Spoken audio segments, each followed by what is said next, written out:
Olá, amigos, estamos passando aqui, trazendo sempre temas, né, para um chamamento à reflexão, ao debate, ao bom debate, inclusive aceitando-se o contraditório diante das transformações que estão acontecendo na humanidade, certo?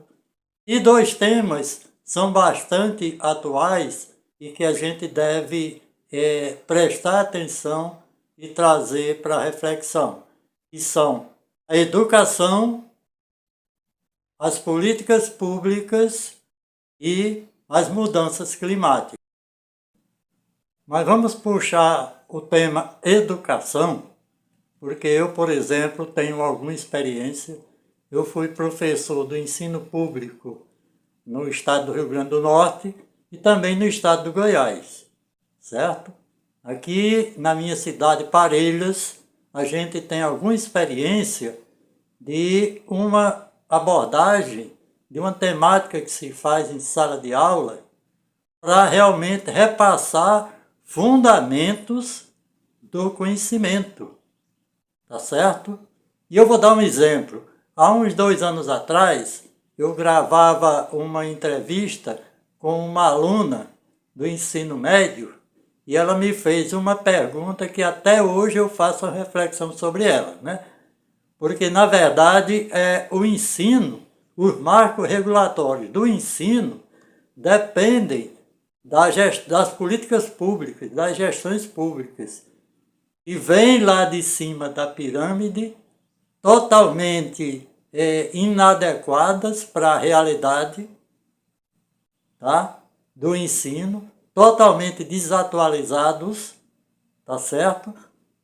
E, na ocasião, a aluna, a gente falava nas primeiras políticas públicas implantadas no Brasil, que foi ainda na época do Império, de Dom Pedro II, que criou um sistema de ensino para os interiores, o chamado ensino rudimentar, para alavancar a educação e a alfabetização no Brasil. E aqui em Parelhas existem obras decorrentes desse trabalho, né? Então a gente discutia a época do Império com a passagem para a República. E essa aluna me perguntou o seguinte: Tertuliano, na época do Império, no final do Império, Dom Pedro II implantou e se interessou pela educação e cultura no Brasil. E depois da proclamação da República, como ficou? Certo? A resposta é bem clássica. Depois da proclamação da República, tá, as gestões das áreas humanas, de ensino, de assistência social, ficaram atreladas à política, tá? Ao sistema político. Então, daí, isso atrapalhou muito o desenvolvimento social, o desenvolvimento cultural e educacional dos brasileiros, que até hoje ainda subsistem.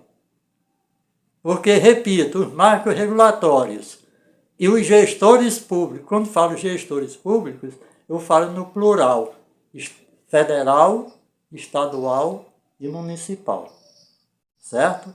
Então, essas gestões, elas não têm, né, interesse, né, e nem têm fundamentos suficientes para se implementar um ensino conforme preconiza e desejava o grande mestre Paulo Freire, certo?